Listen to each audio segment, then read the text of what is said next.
ఓం నమో శ్రీ లక్ష్మీ వెంకటేశ్వరాయ శ్రీ మహాగణాధిపతియే నమః. గురవే సర్వలోకానాం భిషజే భవరోగిణాం నిధియే సర్వ విద్యానాం దక్షిణామూర్తయే నమః. ప్రేక్షకుల నమస్కారాలు తెలియజేస్తూ మనం ఈ వారం రాశి ఫలాలు తెలుసుకుందాం. మనం తెలుసుకుందాం. మరి తారీఖు జూలై 12 నుండి జూలై 18 వరకు గ్రహాల యొక్క పరిస్థితి చూసినట్లయితే వృషభ రాశిలో చంద్రుడు కుజుడు, అదేవిధంగా రవి బుధులు మిథున రాశిలో, కర్కాటక రాశిలో గురుడు, సింహరాశిలో శుక్రకేతువులు, అలాగే మీనరాశిలో శని, కుంభరాశిలో రాహు. అంటే చంద్రుడి యొక్క సంచారం మీకు వృషభ, మిథున, కర్కాటక, సింహరాశుల్లో ఈ వారం చంద్ర సంచారం ఉంటుంది. అయితే ఇప్పుడు మనం 12వ తారీఖు నుంచి 18వ తారీఖు వరకు అనుకున్నాం కాబట్టి ముఖ్యమైన పండుగల్లో 12వ తారీఖు మాస శివరాత్రి. ఆ రోజు తప్పనిసరిగా పగలు ఉపవాసం చేసి సాయంకాలం వేళ మరి శివ దర్శనం చేసుకుని నక్షత్రాన్ని చూసి భోజనం చేసి పగలల్లా కూడా ఉపవాసం చేయడం, శివ దర్శనం, శివాభిషేకం చాలా విశేషమైన ఫలితాన్ని ఇస్తాయి. అంటే రాత్రి చతుర్దశి ఉన్నటువంటి రోజు 12వ తారీఖు కాబట్టి మాస శివరాత్రి వచ్చింది. ఇంకా సావిత్రి వ్రతము అని 14వ తారీఖు సావిత్రి వ్రతం అని ఒకటి ఉంది.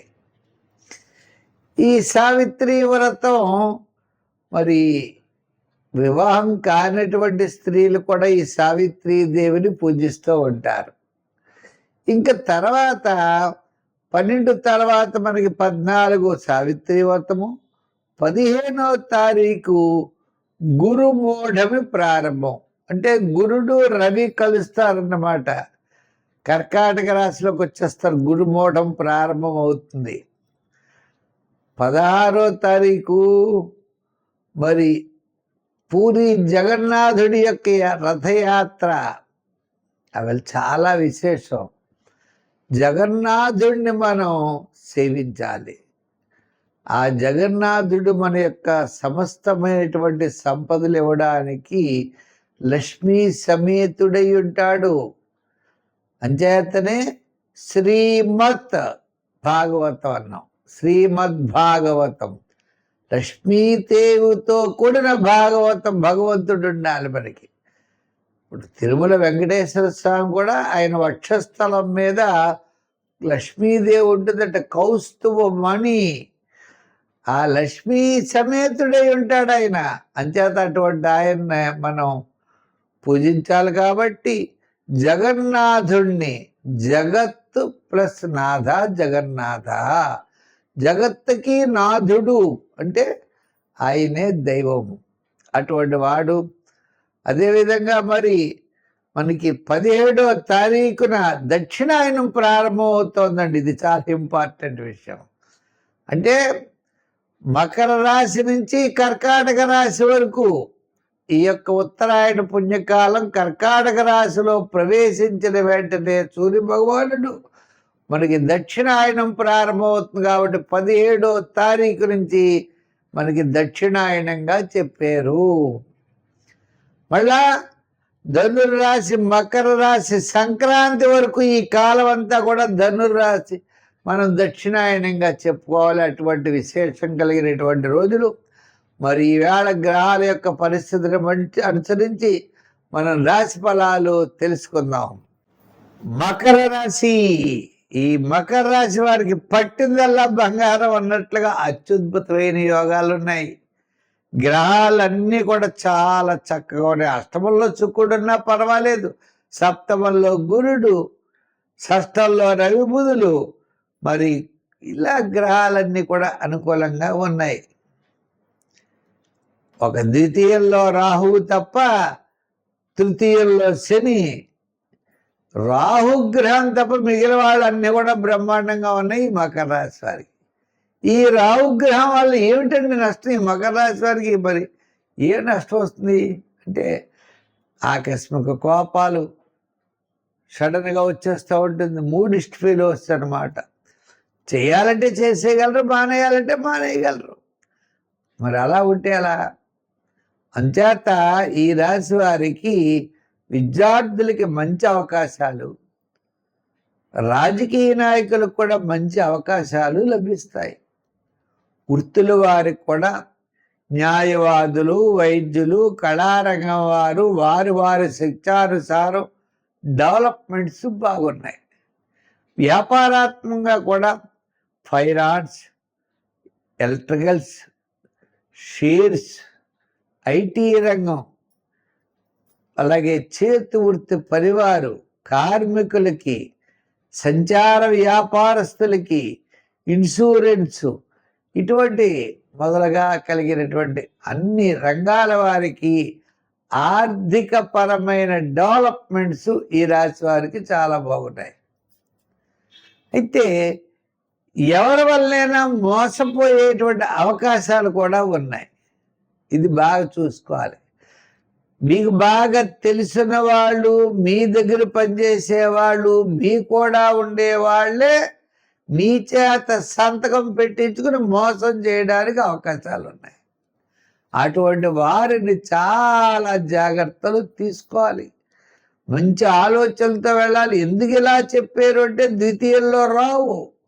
మనం పావును పొట్టలో పెట్టుకు తిరుగుతున్నట్టే లెక్క. అంచేత మంచి ఆలోచనలతో ముందుకు వెళ్ళండి, మంచి అవగాహనతో ముందుకు వెళ్ళండి. ఇటుపైన వివాహాది శుభ ప్రయత్నాలు, గృహ నిర్మాణ ప్రయత్నాలు, స్థలం కొనుక్కోవడం, ప్లాట్ కొనుక్కోవడం అనేది ఖచ్చితంగా తొందరలో ఈ రాశి వారికి జరిగే అవకాశాలు ఉన్నాయి. కాబట్టి దాని తగిన ప్రయత్నంతో ముందుకెళ్ళండి. సంఖ్యల్లో 8, రంగుల్లో తెలుపు వాడండి. రాహు ఉన్నాడు కాబట్టి మినుగులు కానీ మినపప్పు కానీ దానం ఇస్తూ ఉండండి శనివారం. అమ్మవారికి గారెలు నైవేద్యం పెడుతూ ఉండండి శుక్రవారం.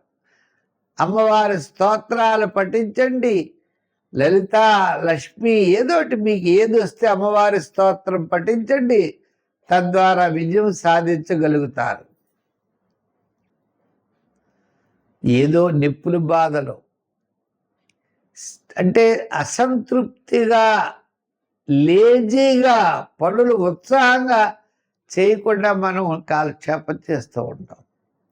చేత గ్రహములన్నీ కూడా స్తబ్దతగా ఉన్నప్పుడు విద్యార్థులు చేద్దాంలే అనుకుంటారు. రాజకీయ నాయకుడికి అవకాశాలు ఉండవు. వృత్తుల వారికి కూడా ఈవేళ కాకపోతే రేపు కాదు ఎల్లుండాను అనుకుంటూ ఉంటారు. ఇన్ టైంకి వెళ్ళరు. వ్యాపార పరంగా కూడా అంతంత బద్ధకిష్టులుగానే ఉంటారు. అంటే మొత్తం మీద అంటే ఎందు గురించి ఇలా చెప్పాల్సి వచ్చిందంటే ఈ రాశి వారికి, ధనురాశి వారికి ప్రస్తుతం అనుకూలమైన పరిస్థితులు ఎక్కడా కనపట్టలేదు. ఏదో వేళకి తిండి తింటారు. విద్యార్థులు అంతంత మాత్రంగా ఉన్నారు. రాజకీయ నాయకులు కూడా అంతే. అయితే మరి ఇటువంటి పరిస్థితుల్లో ఈ రాశి వారు మనం ఏం చేయాలి? గ్రహములు సామాన్యంగా ఉన్నప్పుడు నెగిటివ్గా మనం ఆలోచించకూడదు, పాజిటివ్గా ఆలోచించాలి. నేను చేయగలను అనే విల్ పవర్, ధైర్యం, మానసికమైన ఉత్సాహంతో ముందుకు వెళ్ళాలి. శ్రమ అయితే అవుతుంది. శ్రమలోనే ఆనందాన్ని పొందాలి. శ్రమాన్ని భయపడితే ఎలాగా? శ్రమలోనే ఆనందం. ప్రవాహానికి ఎదురు ఎదాలి, విజయం సాధించాలి. దీనికి నవగ్రహ ప్రదక్షిణ చెయ్యండి, నవగ్రహారాధన చెయ్యండి, శనికి నూనె పొయ్యండి, తైలాభిషేకాలు చెయ్యండి. సంఖ్యల్లో మీరు ఎక్కువగా 3 వాడండి. రంగుల్లో తెలుపు వాడండి. మంచి ఫలితాలు పొందగలరు.